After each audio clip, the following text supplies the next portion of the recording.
Buenas noches, compañeros. Buenas noches, doctor. Mi nombre es Flor de la Cruz Bernía, estudiante de la carrera de Nutrición Humana de la Universidad Norbert Wiener. En esta ocasión, hablamos sobre el tema de nutrición en pacientes bariátricos, ¿no?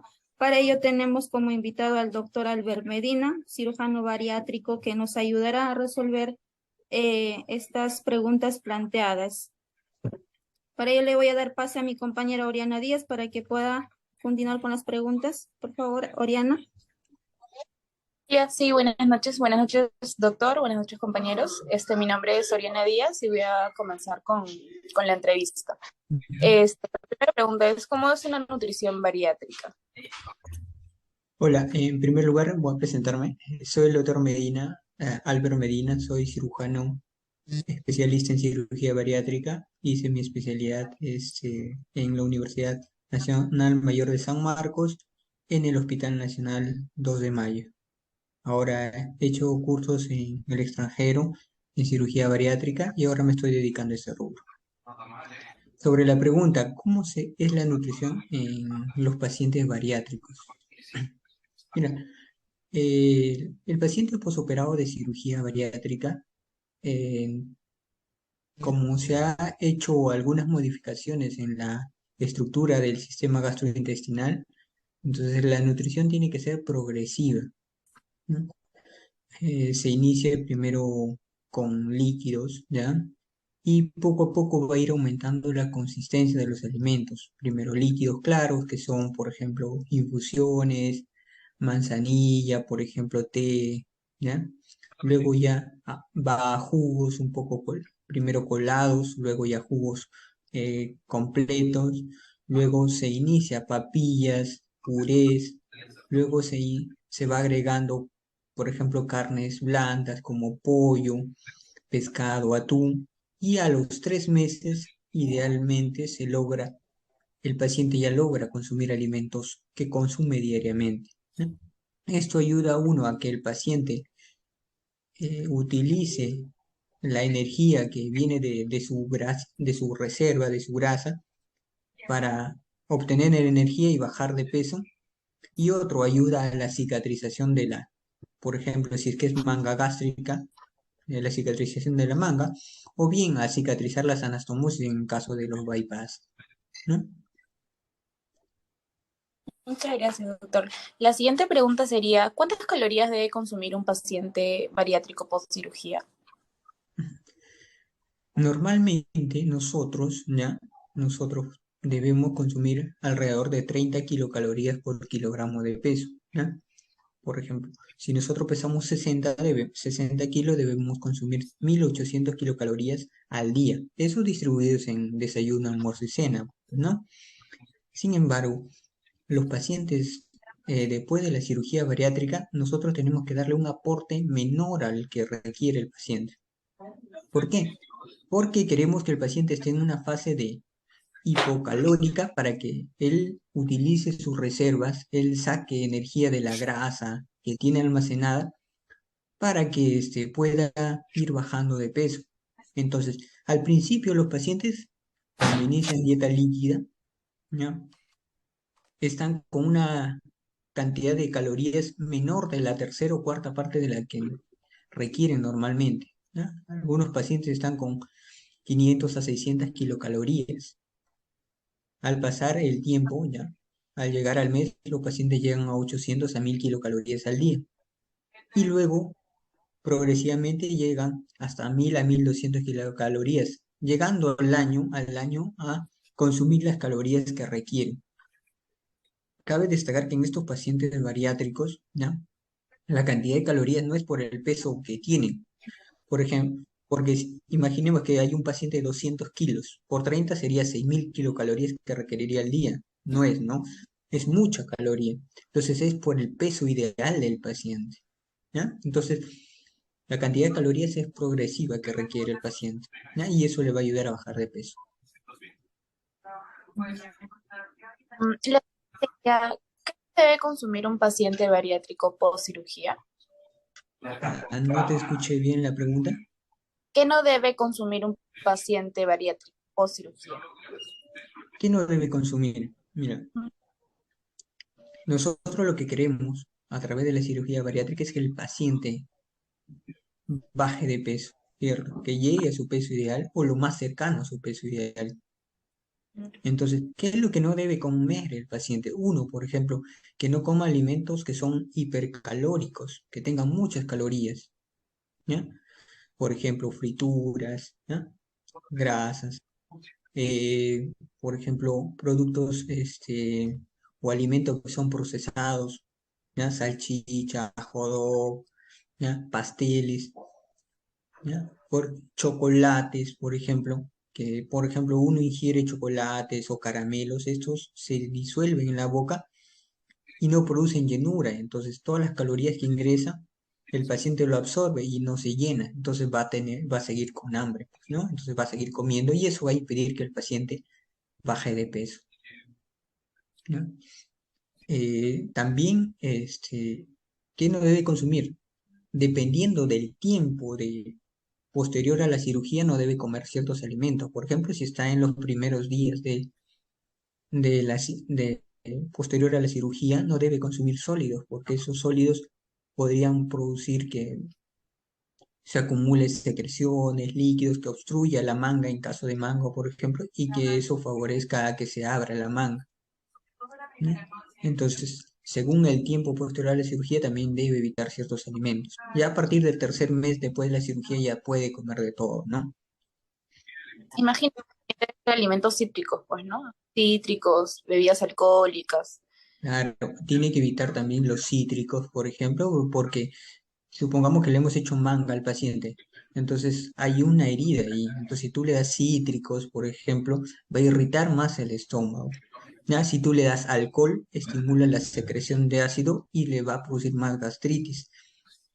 Otra cosa también que debe evitar son bebidas gasificadas, como por ejemplo champán, cerveza, ¿ya? Porque estos gaseosas, por ejemplo, estos alimentos, aparte de tener calorías, pueden por el gas distender el estómago y aumentar el tamaño de la manga y favorecer que el paciente gane peso. Mm, Eh, Listo, lo voy a... Bien, los primeros días no recién operado, por ejemplo, un paciente no debería tomar bebidas calientes, ¿no? Sería. Claro que sí. De preferencia es como hay un proceso inflamatorio en la manga, ¿ya? Debido a lo que hemos cortado, hemos suturado todo, como hay un proceso inflamatorio, o sea, si tú le das a una bebida caliente algo, entonces vas a incrementar la inflamación, ¿no? ¿No? La inflamación, el calor produce vasodilatación y eso incrementa la inflamación. Entonces, hay que tratar de que las bebidas sean al tiempo, o si es posible, bebidas frías, ¿no? Ya, ya, doctor, le voy a dar el pase a mi compañero Wilson para que continúe con las preguntas. Ujú. Gracias, compañera, por el pase. Buenas noches, doctor. Mi nombre es Wilson Hidalgo Inga, estudiante de la carrera de Nutrición Humana de la Universidad Norbert Wiener. Voy a, Hola, con- Wilson. voy a continuar con la ronda de preguntas. Mi pregunta sería, ¿es necesario suplementar a un paciente post cirugía bariátrica? Mm, Mira, los pacientes, nosotros normalmente pensamos que los gorditos, por ejemplo, son personas saludables que están bien nutridas, ¿no? Claro. Sin embargo, se ha determinado que los pacientes gorditos tienen bastantes déficits nutricionales, ¿no? Por eso es que, uno, hay que darles, de hecho, que hay que darles suplementos nutricionales, ¿no? Y como los primeros días son dieta líquida, por ejemplo, la dieta líquida, que es agua, infusiones, no tiene muchas calorías, ¿no? Si es que ¿no? O los juguitos no tienen muchas calorías, y entonces como estamos hablando que el paciente debe consumir calorías, al menos la tercera parte, 600, 800 kilocalorías, entonces tiene que dárseles proteínas, ¿ya? Se les da proteínas, al principio líquidas y luego se le da proteínas en polvo, ¿ya? Y esto debe continuarse dependiendo del tipo de cirugía. Y, En algunas cirugías se les da 6 meses y en otras que tiene que recibir un poquito más de tiempo y mayor cantidad. Por ejemplo, en los casos de bypass para pacientes más obesos, lo que se les da es mayor cantidad de proteínas, pues, ¿no? O La sea, en cada cantidad de, paciente varía la cantidad, o sea, la dosis que uno debe consumir de proteínas. claro, se dice que la cantidad de proteínas que debe recibir un paciente es de 1 a 1,5 gramos por kilogramo de peso, ¿no? Entonces, y otro, por ejemplo, si tienen dos pacientes que pesan igual, ¿ya? Por ejemplo, al que se le ha hecho un procedimiento más agresivo, que es un bypass, tiene que recibir un poco mayor cantidad de proteínas, porque esos pacientes no solo consumen menos, sino también que no absorben muy bien por la cirugía. Entonces hay que darle más proteínas. Ok, doctor. Bueno, la siguiente pregunta que es, también va relacionada, ¿no? ¿Qué suplementos requiere un paciente eh, post cirugía bariátrica? O sea, uno Ujú. específico, por decirlo, ¿no? Claro, claro. Tenemos proteínas, por ejemplo, proteínas. También se les da vitaminas. Dentro de las vitaminas que se les recomienda dar es, por ejemplo, las vitaminas del complejo B, ¿ya? Se les da tiamina, riboflavina, ¿ya? Se les da también se les da la vitamina A, la vitamina E, la K, se le da la vitamina C también. Y aparte de eso también se le da ciertos elementos como hierro, también se le debe indicar, ¿ya? Ácido fólico, ¿ya? Y y otros muchos que hay en multivitamínicos, como el selenio, que por ejemplo en los pacientes que no se le da selenio van a tener que pérdida de cabello, pues no, hay que indicarle eso también. Entonces, esos se le da proteínas, se le da minerales y se les da vitaminas a los pacientes, ¿no? Esos son los suplementos que requieren los pacientes. Ya, ok, doctor. La última pregunta que le voy a hacer es, ¿cómo se evalúa el estado nutricional a un paciente post cirugía bariátrico? Ujú. Mira, hay varias formas de evaluar el estado nutricional de un paciente bariátrico. La más fácil es el índice de masa corporal, ¿no? Que es el peso sobre la talla al cuadrado, ¿no? Entonces, si un paciente, por ejemplo, está con un índice de masa corporal de 30 a 34,9 es obesidad grado 1, de 35 a 39,9 es 2, de 40 a 50 es obesidad 3 y obesidad 4 y así. Ya, cuando está menor a 18 es una desnutrición, entonces es una forma de medirlo. Pero hay otra forma de medirlo, por ejemplo, el pliegue cutáneo, ¿ya? El pliegue tricipital, en el brazo se mide el pliegue de la grasita, ¿ya?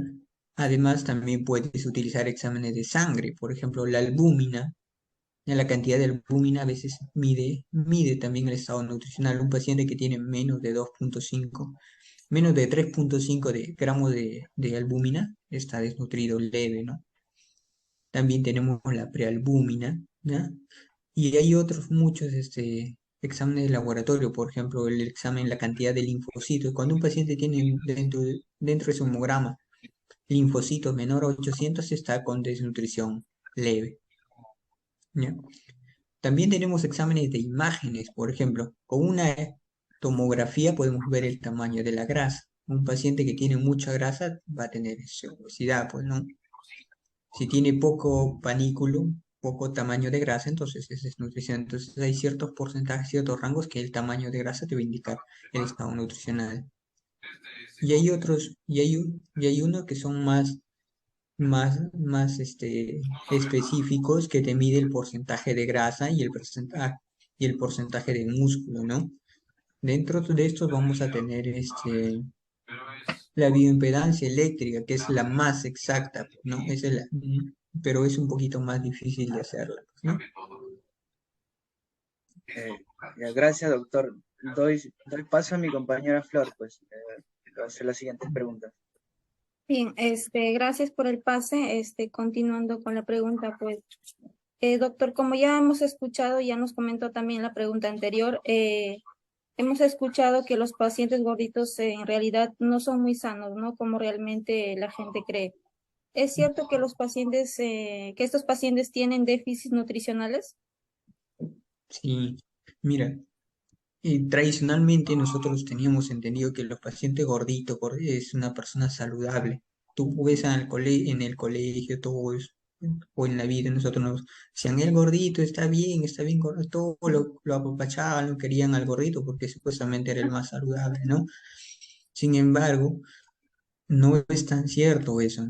Por ejemplo, hay estudios en que determinan que el déficit de vitaminas, por ejemplo, llega, por ejemplo, en la tiamina hasta el 29% hay déficit de pacientes, o sea, la tiamina está disminuida en el 29% 29% de pacientes gorditos.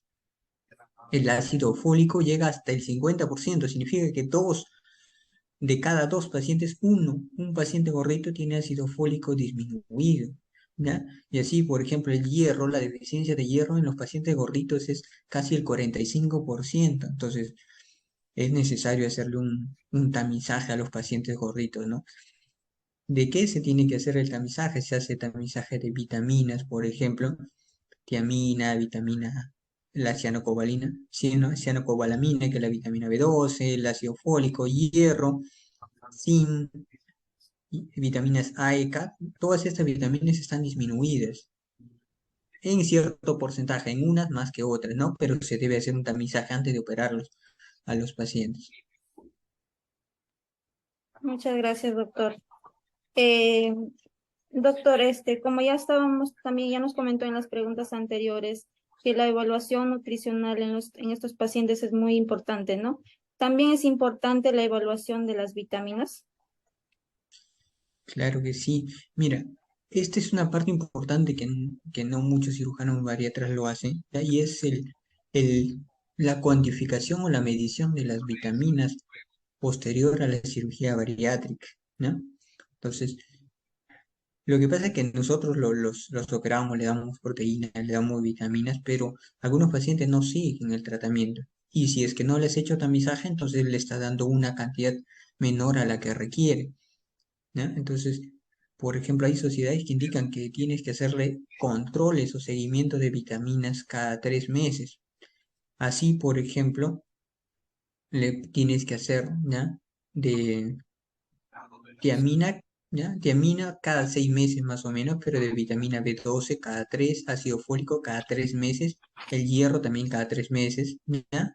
Y la mayoría de vitaminas, así como la vitamina liposolubles, como la A, la E, la K, debería ser cada 3 meses. O sea, casi todos recomiendan, las guías recomiendan que deben hacerse estudios de vitaminas cada 3 meses. Entonces es muy importante saber qué cantidad de vitaminas, ya porque la deficiencia de vitaminas no, o sea, no es que sea buena, ya más bien trae problemas, ya, enfermedades, por ejemplo, puede traer alteraciones a la coagulación, alteraciones en el sistema de defensa, puede traer anemia microcítica, anemia megaloblástica, sequedad de ojos y un montón de enfermedades que puede traer los déficits de vitaminas, pues, ¿no?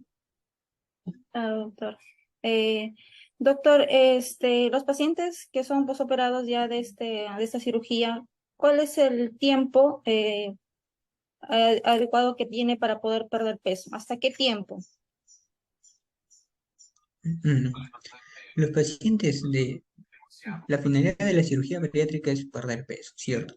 La pérdida de peso se produce, la mayor cantidad de pérdida de peso se produce en los 3 primeros meses, ¿ya? Hay algunos estudios que indican que los pacientes tienen que perder alrededor del 10% el primer mes, ¿ya?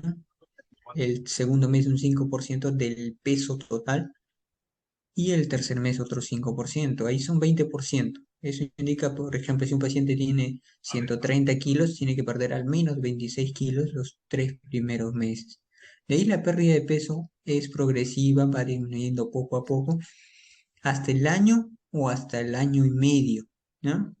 Entonces, pero a partir del año la pérdida de peso ya es muy lenta, ¿no? Medio kilo, gramos, pero sigue bajando, ¿no? Claro. Y la última pregunta, doctor. ¿Los pacientes después de esta cirugía bariátrica puede volver a reganar peso o llegar a su peso inicial?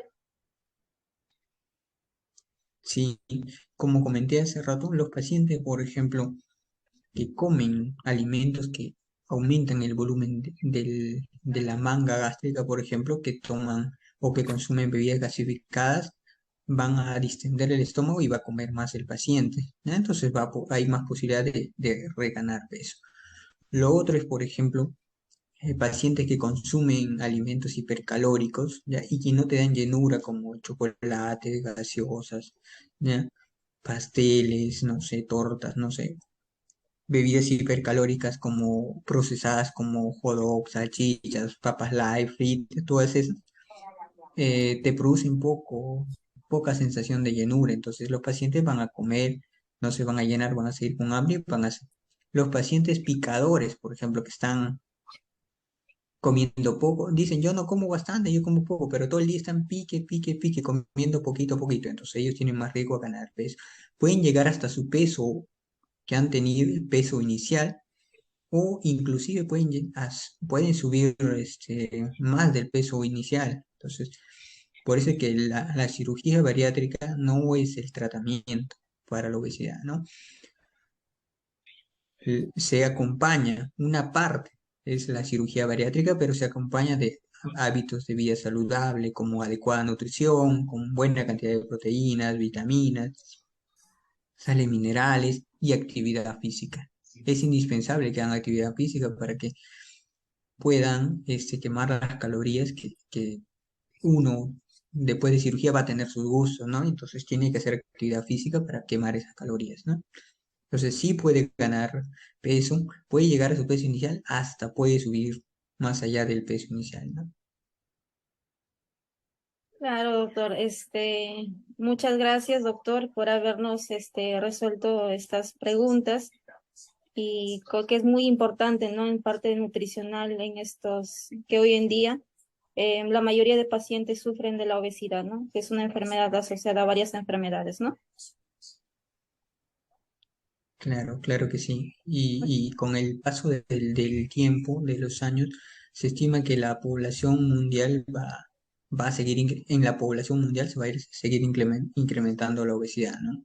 Ahorita ya está casi por el 30% y va a seguir incrementándose, ¿no? Entonces, es muy importante conocer la nutrición antes para prevenir la obesidad, y lo otro es cuando estás ya tratando la obesidad y cuando ya se han realizado cirugías bariátricas, ¿no? Claro, doctor. Muchas Gracias, gracias, doctor, doctor. Ujú. Listo, doctor, muchas gracias. Muchas gracias, doctor. Listo, cuídense. Nos vemos. gracias. Gracias.